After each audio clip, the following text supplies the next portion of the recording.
Nilikuwa nimeenda kupata kazi mahali.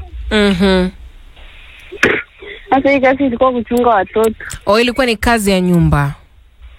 Ilikuwa kazi ya nyumba. Na wakati ukaenda kutafuta kazi mami ulikuwa na miaka mingapi? Nilikuwa na 21 years. 21. Okay. So kwa ile nyumba ilikuwa kuna baba, mama na watoto? Ndio. Watoto wangapi?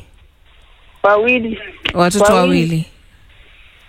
Walikuwa watoto wadogo, watoto wakubwa? Mdogo zaidi alikuwa na umri wa miaka mingapi mami? Alikuwa na miaka 10 mdogo. Mdogo alikuwa na miaka 10. Wote walikuwa shule wote. Wote walikuwa shule. Okay, ukapata kazi ukaenda kufanya kazi, Naenda kufanya kazi mwezi wa kwanza. Ilikuwa Januari hivi mwezi wa pili hapo. Nikafanya kazi Januari, nikafika katikati ya mwezi. Sasa huyo mzee akakuja sasa. Baba mwenye nyumba. Sasa baba ya nyumba akakuja. Sasa hiyo time alikuwa anakuja na niongelesha, lakini nilikuwa nakataa mambo yake. Alikuwa anakuongelesha kivipi? Anakuongelesha na kuambia nini? Alikuwa ananiambia sijui tupendane, sijui nini. Alikuwa anakutaka kimahusiano. Kwa mahusiano. Wakati unaanza kazi katika nyumba hii, baba mwenye nyumba alikuwa ama ni mama mwenye nyumba pekee alikuwa? Wote walikuwa tu. Sasa unajua bibi yake hapo anasikia lugha yenye naongea. Mlikuwa lugha moja na huyu bwana? So mlikuwa anakuongelesha kwa kilugha? Kwa kilugha. Na hakuna siku moja labda mama mwenye nyumba alikwambia mbona unaongea na bwanangu kwa lugha yake? Mbona usiongee Kiswahili? Hapana, unaona aje? Mzee alikuwa anakuja kuniongelesha, si ati anasimama. Anaongea kama amepita. Anaongea na whisper. Kama anapita. Na baadhi ya maneno ambayo alikuwa anatamka ni maneno kama yapi? Alikuwa anakuambia kama nini labda? Alikuwa ananiambia sijui amenipenda, sijui nini. Anapita hapo anasema nimependa. Nimekupenda, unafanya kazi. Anapita hapo anasema nimekupenda. Anasema ipo tu, nimekupenda tu unafanya kazi. Yes. Sasa mimi nilikuwa nakataa mambo yake. Ukamwambia kwamba sitaki mimi. Sitaki. Sasa siku nyingine sasa bibi yake alikuwa anatangulia kwenda kazi. Sasa yeye akabaki hiyo siku. Akabaki nyumbani. Sasa yeye akabaki, mimi ile time tunaosha nyumba, nafanya nini, naosha vyombo. Sasa ile time nilikuwa nainama kuosha manguo, akakuja akanishika mkono. Nikamwambia nini mbaya? Akaniambia leo lazima unipe. Leo lazima unipe. Oi. Mimi nikaokopa, nikachomoka mpaka akanirusha kwa sofa setup. Akanitolea manguo. Nilijaribu kung'ang'ana lakini sikuweza yeye. Akaniambia ukipika nduru tu utaenda, na sikuwa na mshahara hiyo siku. Siku usije akanitumia, akanifanyia kingono hivyo. Alikurep? Pole sana mami. Pole sana. Alafu jioni jioni akaniletea dawa zingine. Akakuletea dawa? Ulikuwa unajua ni dawa gani? Sikuwa najua ni dawa gani, ilikuwa ni tablet 2. Akanipea dawa, akaniambia ni meza akiona. Ukameza? Nikaiogopa kwanza, nikamwambia ni nini kumulizia, akakataa, akaniambia wewe meza tu. Ukameza? Mimi nikaimeza. Na akachukua karatasi yenyewe akarusha kwa moto. Kaniambia bibi yake asione. Sasa hiyo kitu kanipea wasiwasi. Ukawa unashangaa kama ni ugonjwa amekupa. Wakati alikunajisi alikuwa hajatumia kinga, sio? Hakuwa ametumia. Sasa kwa tu anafanyanga hivyo, mimi nami nikaokopa. Sasa mstari ya kwanza hakunipea. Ikawa ni kitu cha kawaida kwamba anakunajisi hapa na pale. Alifanya kama mara ngapi hivi mami? Alifanya mara mingi, hata kuna siku bibi yake hakukua. Alikuwa ameniachia nyumba, sijui alikuwa ameenda kwao. Na nikaogopa, nilikuwa nimeogopa kumwambia, singawa na wasiwasi kwa hiyo nyumba. Sasa time ya usiku watoto wakilala, anakuja anafungua mlango, ilikuwa sana ikuwa na mlango hata. Anakuja anasukuma mlango juu nilikuwa nalala peke yangu. Anaingia. Watoto wanalala peke yao kwa kitanda moja, mimi nalala peke yangu. Akakuja akanipeleka kwa lazima, akaniambia jaribu kupika nduru utaona. Akanipeleka sasa tena kwa sitting room hizo, akanitumia hivyo. Sasa time nikachukunda niko na mimba sasa. Hebu tulia kidogo mami. Wakati haya yanafanyika yote, mwanzo pole sana kwa madhila ambayo umepitia dhidi ya mtu ambaye kwamba ulitumaye kwamba ndiye angekulinda. Wakati haya yote yanafanyika na kubaka ndani ya nyumba, anakutia hofu, haukuwahi ambia mama mwenye nyumba kwamba jamani, baba mwenye nyumba ananidhulumu kingono, ana misbehave? Niliokopa kumwambia sababu nikimwambia yeye anaweza nikeukia anipike. Ulikuwa unaogopa mama anaweza kugeuka? Haukuwa na urafiki na yeye? Sikuwa na huyo mama.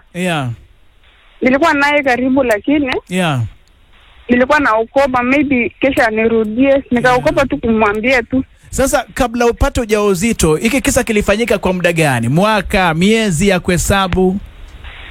Nilikaa tu kwa nyumba miezi 3 peke yake. Ulikaa miezi 3 tu? Na kwa hii miezi 3 huyu jamaa alikunajisi mara nyingi mpaka hukumbuki? Alinifanyia hivyo mpaka nakumbuka mahali alinishika sasa ndio nikapata hiyo mimba. Alinishika kwa nyumba ya ndugu yake yenye hakuna mwenye anaishi. Alikupeleka mpaka kwa nyumba ya ndugu yake? Hapa alikuwa ameniambia ndugu yake wanakuja na bibi yake. Sasa uende ukawasaidia kufagilia nyumba, kuoshea.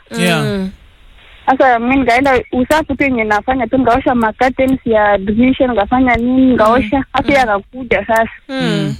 Akafika akaniambia unafanya kazi nzuri huku. Namwambia nafanya. Sasa kwa room ya ndugu yake sasa. Akakubaka hapo. Akanirusha kwa kitanda yao, kwa kitanda ya ndugu yake sasa. Akanipaka. Sasa ile nilipata hiyo mimba nikajikundua kama mwezi mmoja hivi. Nikasema nataka niende sasa nyumbani. Na nyumbani hakuna mtu yote ambaye ulikuwa umewasiliana naye kwamba unakofanya kazi unadhulumiwa? Sijaisema. Haukuwa umesema hata kipindi unadhulumiwa miezi 3 mfululizo unadhulumiwa kimapenzi, lakini hukuwahi sema nyumbani kwamba jamani, penye nilienda kutafuta riziki pamegeuka, pamekuwa kutikavu, unadhulumiwa? Sikusema. Sio time nilienda nyumbani. Nikaenda nikaambia wazazi. Hata before sijafika nyumbani. So nilitoka huko usiku kwa hiyo nyumba, ilikuwa Monday jioni saa 1. Na walikuwa wamekataa kunipea pesa ya kupika niende nyumbani. Nikapatana na pikipiki hapo, nikaambia pikipiki nisaidie kunipeleka mpaka police station ya huko. Sasa mtu pikipiki akanipeleka, lakini kufika barabara akakataa kunipeleka, akaniambia nimpe namba ya huyo mtu ya hiyo familia. Sasa kumwambia akampigia. Huyo mtu akakuja mpaka hapo. Nikamwambia nataka niende police station, ende niseme kama amenifanyia yote. Akakataa. Akatafuta gari, akanipandisha gari, akapea mtu wa gari 500. Nikamuuliza na mshahara yangu ingine. Akakataa tu, akaniambia pande gari takutumanisha pesa yako. Na walikuwa nakulipa pesa ngapi kwa mwezi? Walikuwa nilipa 3,000. 3,000. Na ndani ya miezi 3 3,000 hii haukuwahi lipwa? Sijailipwa. Umesema ni mwaka gani kisa hiki kimetokea mami? 2021 Januari. Walikuwa nakulipa 3,000 mshahara? Sasa hiyo 500 ilitosha kukufikisha nyumbani? Hayo nitosha. Nilienda mpaka nikapita mguu. Nikapigia mama yangu sasa. Mama yangu mimi nikaanza na pesa imeisha kwa barabara. Nisaidie nifike nyumbani. Sasa wakashangaa nini imeendelea. Wakanitumanisha pikipiki. Nilikuwa napita mguu mpaka barabara, nikakutana na pikipiki, wakanipeleka tu mpaka nyumbani. Nikaeleza nyumbani. Ulipofika nyumbani uliwaeleza wazazi kitu ambacho kimekutokea? Nilielezea mama yangu. Na wakati ukitoka mama mwenye nyumba hakuwahi hata kukudadisi tu. Akuuliza kwamba jamani unatoka kwa nini? Shida ni nini? Mama mwenye aliniambia nimekufanyia nini, lakini ile tu niliogopa kumwambia. Kumwambia sasa ukweli na kana ndio mimi nataka nitoke bati yako, nataka mimi nitoke. Hapo anataka uende. Na wewe hukuwahi sema kwa nini unatoka?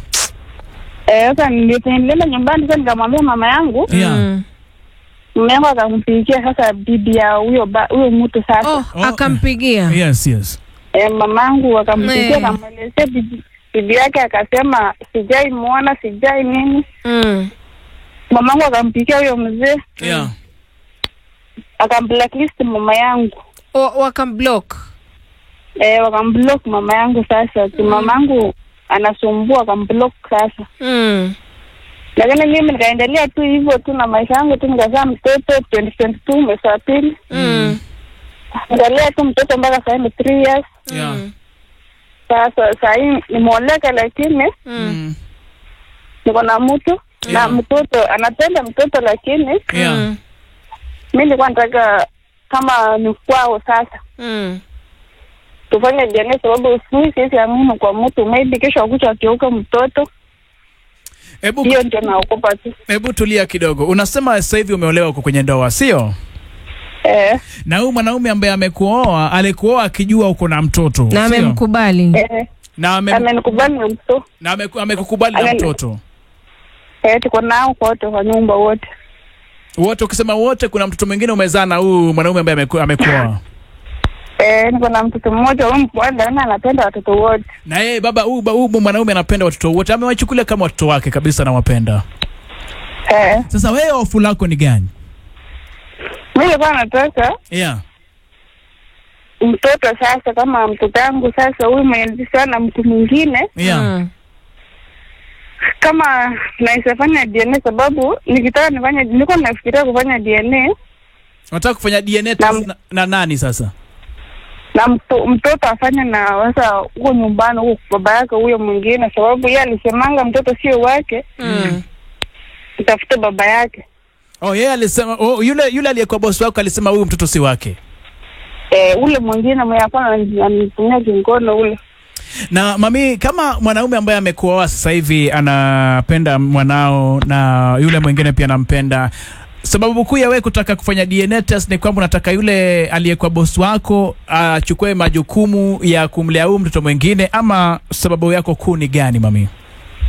Hivyo sababu nilikuwa nataka hata huyu afanye, kwa sababu sisi amini au watu mzuri, lakini ndio kesho ikifika wakati mtoto anataka kusoma, anataka kusomesha, mtu anayesaruka mtoto. Unataka awajibike, unataka baba mzazi awajibike.